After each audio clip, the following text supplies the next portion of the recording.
Each year, to celebrate Rosh Hashanah, the Jewish New Year, the BBC invites me to make a film.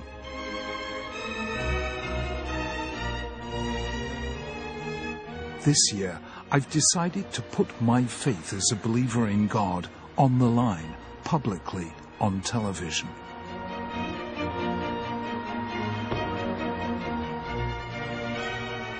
Why do this? Because faith, especially on the High Holy Days, requires nothing less than total honesty. And faith is under siege these days from atheists and skeptics. I'll expose my faith to challenge from 4 of Britain's cleverest and most engaging critics of religion. Writer Howard Jacobson attacks religion as too bogged down by rules and regulations.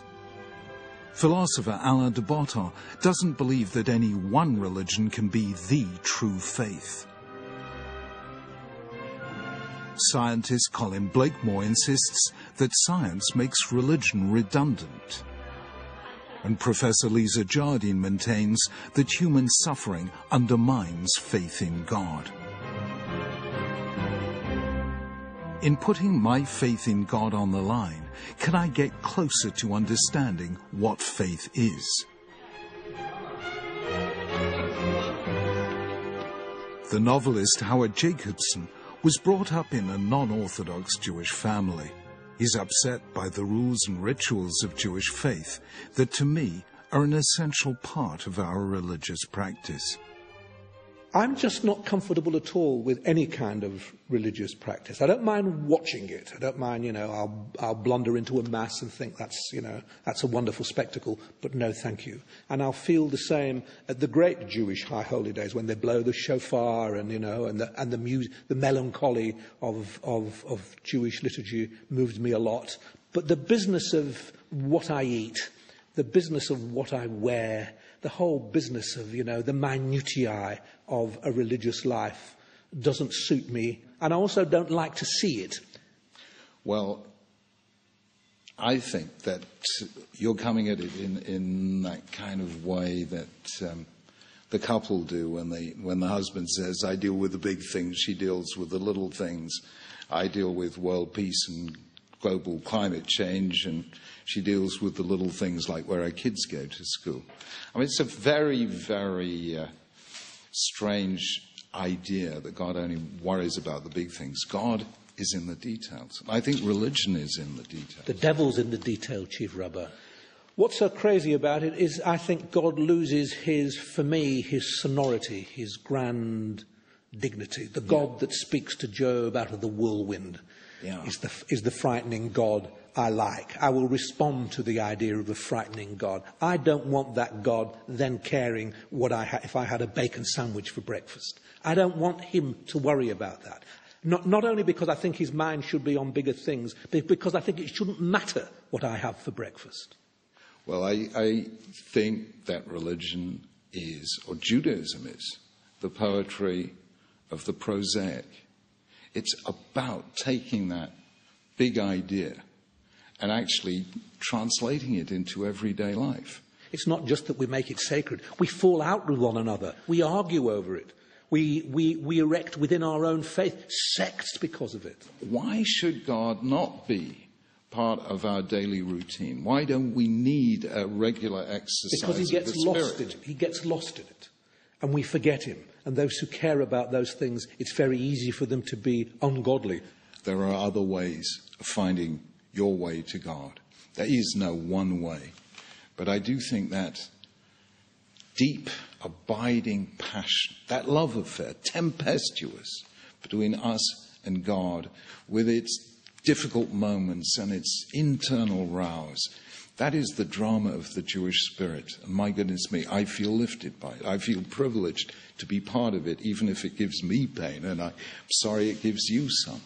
Well, and love affairs, as we all know, can be very unhappy things. And believing in the Jewish God, it can be a heartbreaking experience for the people, and it can be a desolating experience for the person. I don't think the Bible thinks love is easy at all, because love can be painful and it can give rise to anger and recrimination.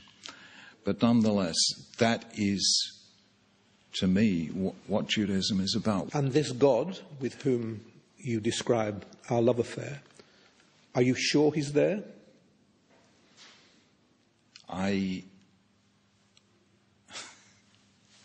Well, you know that I believe that faith isn't certainty. Faith is the courage to live with uncertainty. Judaism is a refusal to give way to despair. And that's why I stake my life on that hope that the call God gave us at the beginning of history was the call worth following. Can you love a Jew who says to you, I've had it with Jewish self-righteousness, I have just had it, I'm out of there, I'm out of the faith, and I am out of the Jewish God? Of course I could love such a Jew. I once thought you were such a Jew, Howard, and I love you. I've got to be blunt. And I've disappointed you. Not at all. You know, we're still, there you are, forcing me to look at the flaws in my own belief system. And I honestly believe if we don't love the people who oppose everything we stand for, so long as they're willing to talk civilly and listen, if we fail to love them, something's going to go wrong with us. We are all part of the script. And that means that that person is, in ways that I may not fully realize yet, part of the Jewish story. Which may be no story, and there may be no script. There may be no story and there may be no script, but you take the risk of writing stories. And I will continue to take the risk to encourage you to live them as well. It was a more open debate than I expected.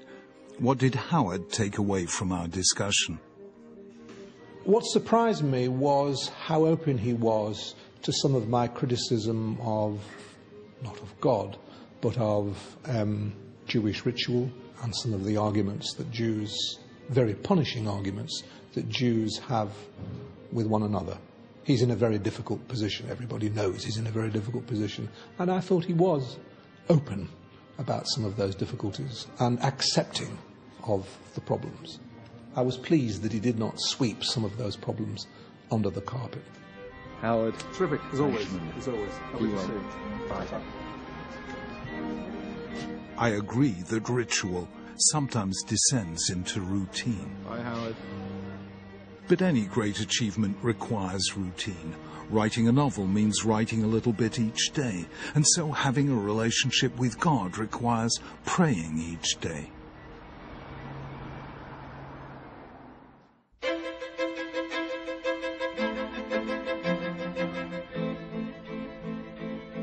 But there's a bolder claim made against my faith in God, that it's not so much ritual that's wrong as the idea of truth in a single faith. My next guest is the writer and philosopher Alain de Botton. Like many people in this country, Alain was brought up without religion. Unlike Howard, he quite likes ritual. But what Alain wants is the freedom to cherry-pick the best ideas from various faiths. It's a very fashionable position, but I believe it doesn't work. I think that every religion has a certain amount of wisdom in it. There are things that one finds in different religions that are good. And in that sense, I look back to the 19th century when people like the Unitarians and others would essentially scan through the world religions asking, what is good here? And in a way, that's a very impious thing to do. I mean, because really what you're saying is, I'm going to pick and mix. Now, that word, that phrase, pick and mix, is one of the most pejorative that's thrown at modern atheists who are interested in religion. You're just wanting to pick and mix. That's I say heresy. The original word heresis, heresy, probably means pick and mix, doesn't it? Right. Yes. Believing what you choose. That's right. That's right, believing what you choose. And yet, I'm proud to be a picker and a mixer. I think there are certain things in Catholicism which are fantastic. One doesn't find those in Judaism. At the same time, things in Judaism, for instance, that in Catholicism. Well, I think that confession is a fascinating ritual. That idea of the one-on-one contact. Well, look, I love Beethoven's string quartets and Miles Davis's jazz, Simon and Garfunkel, and I just try and think of putting together a piece of music whose first movement is Beethoven and then Miles. It's a mess.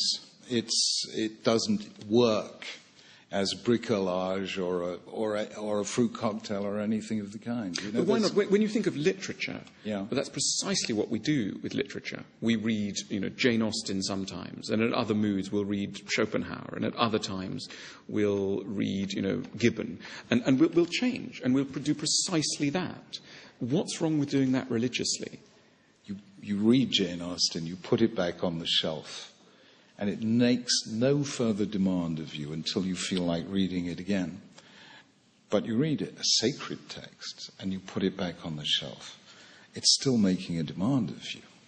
It's saying this is a truth to be lived, and you can't just put it back on the shelf. And that is the difference between religion and culture. My view as an atheist is, why am I forced into this uncomfortable situation? That either I'm a believer, at which point I have to do all these things that I can't quite buy, or I have to just sort of sit at home and read the newspaper or something. Why can't I have the best of religion without religion? I know that's a deeply impious question, but it's the question that animates me.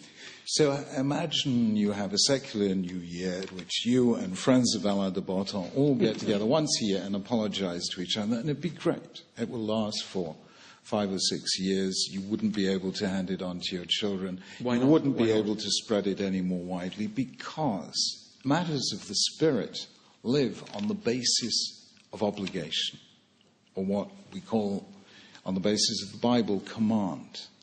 Unless you hear a command, an obligation that comes from beyond you and your immediate group, you will not be able to generate sustainable ritual.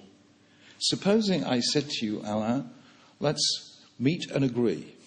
You keep the rituals, and I have faith that one day, through those rituals, you will rediscover faith. I suppose I would say to that, I'm not interested in rediscovering faith. Now, your view would be, doesn't matter. The other thing I would say is, many bits of the ritual I like, and some bits I don't. You are talking about an openness to some religious ideas, if not to religious belief, that I find refreshing and fascinating. And I'd love to see how it develops in your children when they grow up. No doubt they'll be coming to you. Yeah.